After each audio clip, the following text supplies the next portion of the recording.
పట్నంలోని GVMC Gandhi విగ్రహం దగ్గర కాంట్రాక్టర్లు ధర్నాకు దిగారు. ప్రభుత్వం పెండింగ్ బిల్లులు చెల్లించడం లేదని ఆందోళన వ్యక్తం చేశారు. 3 ఏళ్లుగా బిల్లులు పెండింగ్ లో ఉన్నాయని ఆవేదన వ్యక్తం చేశారు. ఏం చేయాలో తెలియని పరిస్థితిలో ఉన్నామని, బిల్లులు చెల్లించకపోతే ఆత్మహత్యే మార్గమని కాంట్రాక్టర్లు ప్రభుత్వం దృష్టికి తీసుకెళ్లారు. కాంట్రాక్టర్ల ఆందోళనకు సంబంధించిన అప్డేట్స్ మా ప్రతినిధి రాజు అందిస్తారు. ప్రభుత్వానికి చేసినటువంటి పనుల కోసం కాంట్రాక్టర్లు బిల్లులు చెల్లించాలని జీవీఎంసీ దగ్గర ఆందోళన చేస్తున్నటువంటి పరిస్థితి కనిపిస్తుంది. మనం ఒకసారి విజువల్లో కూడా చూడొచ్చు. మేము కాంట్రాక్టర్లము, మా బిల్లులు చెల్లించండి, ప్రాణాలు కాపాడండి. ఈ నినాదం చేస్తున్నది ఏదో సామాన్యులు కాదు. ఇక్కడ కూర్చున్నటువంటి వాళ్ళందరూ కూడా ఏదో రూపాయి 10 రూపాయలు పోగొట్టుకున్నటువంటి వాళ్ళు కాదు. కోట్ల రూపాయలు ప్రభుత్వానికి కాంట్రాక్టుల రూపంలో పనులు చేసి ఇవాళ బిల్లులు రాక సంవత్సరాల తరబడి ఎదురు చూస్తున్నటువంటి వాళ్ళు.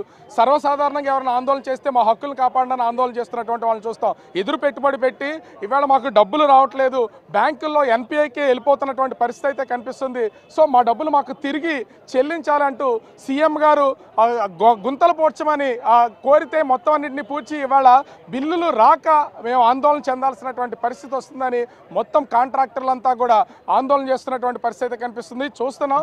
సహజంగా వీళ్ళెవరూ కూడా బయటకు వచ్చి ఆందోళన చేయాలనే ఆలోచన కానీ, లేకపోతే రోడ్ల మీద ధర్నాలు చేయాలనే ఆలోచన కానీ చేస్తున్నటువంటి వాళ్ళు కాదు. ఎదురుగా ప్రభుత్వానికి ఎదురు పెట్టుబడి పెట్టి కోట్ల రూపాయలని ఇవాళ రోడ్ల రూపంలోనూ మనం చూస్తున్నాం. ఆర్ఎన్బి, పంచాయతీరాజ్, ఐఎన్సిడిఏ, మున్సిపల్, ఇలా వివిధ శాఖలకు సంబంధించినటువంటి వాటిల్లో ఎన్నో కోట్ల రూపాయలను పెట్టుబడులు పెట్టి ఈవేళ ఆ డబ్బులు తిరిగి రాక ఏం చేయాలో దిక్కుతోచినటువంటి పరిస్థితుల్లో ప్రభుత్వాన్ని, అటు సీఎం గారిని కూడా మా బిల్లులు చెల్లించాలంటూ వేడుకుంటున్నటువంటి పరిస్థితి కనిపిస్తుంది. ఇప్పటికే ప్రభుత్వం కొన్ని శాఖలకు సంబంధించినటువంటి బిల్లుల్ని క్లియర్ చేస్తూ వస్తున్నటువంటి నేపథ్యం అయితే ఉంది. కానీ ఇవాళ కాంట్రాక్టర్లందరూ కూడా రోడ్డెక్కారంటే రేపు పొద్దున ప్రభుత్వం ఏ పనులు చెప్పినా కూడా ఖచ్చితంగా వాళ్ళు టెండర్లు వచ్చినా పనులు చేయడానికి ఇబ్బంది పడాల్సినటువంటి పరిస్థితి అయితే వస్తుంది. ఎందుకంటే బిల్లులు చెల్లించలేనప్పుడు ఖచ్చితంగా కాంట్రాక్టర్లు ముందుకొచ్చి పనులు చేయడానికి అవకాశం ఉండేది. ఇక్కడ పరిస్థితి కనిపించట్లేదు. ప్రస్తుతం మనతో పాటు కొంతమంది కాంట్రాక్టర్లు ఉన్నారు. ఏంటి అసలు దీనికి సంబంధించి ఎన్ని సంవత్సరాల నుంచి పెండింగ్ ఉన్నాయి? గత ప్రభుత్వాలు ఉన్నాయి, ఈ ప్రభుత్వాలు ఉన్నాయా? సీఎం గారు చెప్పారని మేము గొంతులు పుడిచాం, డబ్బులు రావట్లేదని చెప్తున్నారు. ఏం చెప్తారు అసలు? యాక్చువల్గా 4-5 సంవత్సరాల నుంచి పేమెంట్లు ఇవ్వలేదండి. కాంట్రాక్టుల మీద చాలా చిన్న చూపు ఉంది. కాంట్రాక్టులు పేమెంట్ ఇవ్వకుండా వచ్చిన ఫండ్స్ కూడా కొన్ని డైవర్ట్ అవ్వడం కూడా జరిగినాయి. దానివల్ల కాంట్రాక్టులు అందరూ ఆర్థికంగా చిదిగిపోయారు, చాలా ఇబ్బందులు పడ్డారు. మీకు తెలుసు, మన రాష్ట్రంలో చాలామంది ఆత్మహత్యలు కూడా చేసుకున్నారు.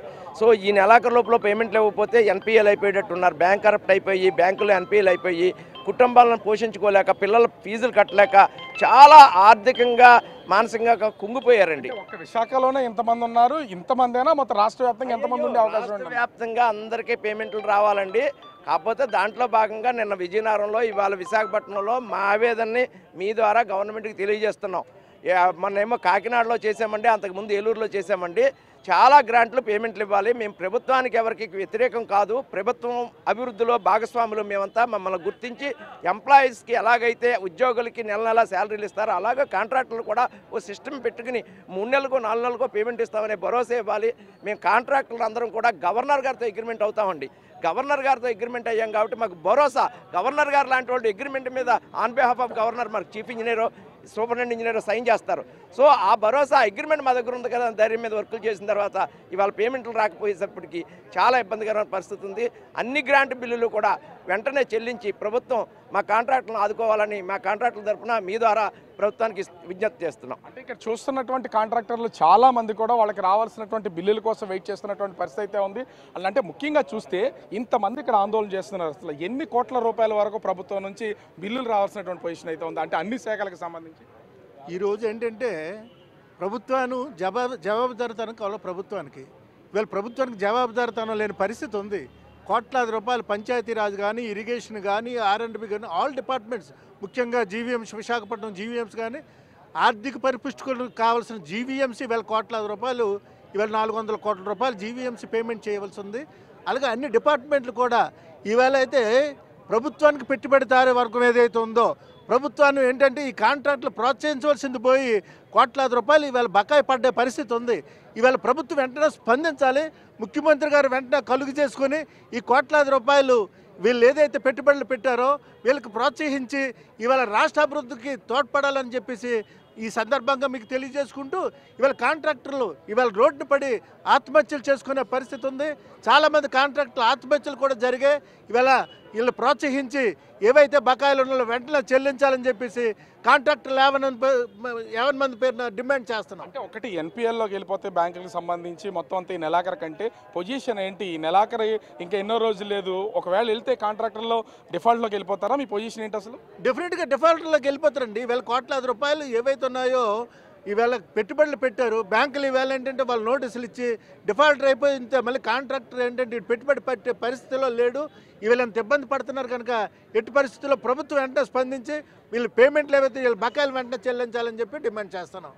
ముఖ్యంగా చూస్తే ఇక్కడ ఇంతమంది కాంట్రాక్టర్లు ప్రస్తుతం అయితే ఆందోళన చేస్తున్నటువంటి పరిస్థితి అయితే ఉంది. ఒక పక్కన జిల్లా కలెక్టర్కి మెమరాండం ఇవ్వడంతో పాటుగా మేము ప్రభుత్వానికో ముఖ్యమంత్రికో ఎవరికి వ్యతిరేకం కాదు. ముఖ్యంగా గత ప్రభుత్వ హయాంలో రావాల్సినటువంటి బిల్స్ ఉన్నాయి, ఈ ప్రభుత్వ హయాంలో రావాల్సినటువంటి బిల్స్ ఉన్నాయి.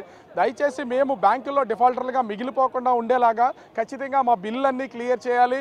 ఒకసారే క్లియర్ చేయమని ఎవరిని అడగట్లేదు. ఖచ్చితంగా 2 నెలలకో 3 నెలలకో మా బిల్లులన్నీ క్లియర్ చేయడం వల్ల మేము చాలా వరకు బ్రతికి బట్టకబడతాం, లేకపోతే ఆత్మహత్యలు శరణమని వీళ్ళంతా వేడుకుంటున్నటువంటి పరిస్థితి ఉంది. మరి ప్రభుత్వం ఏం ఆలోచిస్తుంది, బిల్లు క్లియర్ చేస్తుందా లేదా అనేది మాత్రం వేచి చూడాల్సినటువంటి పరిస్థితి కనిపిస్తుంది.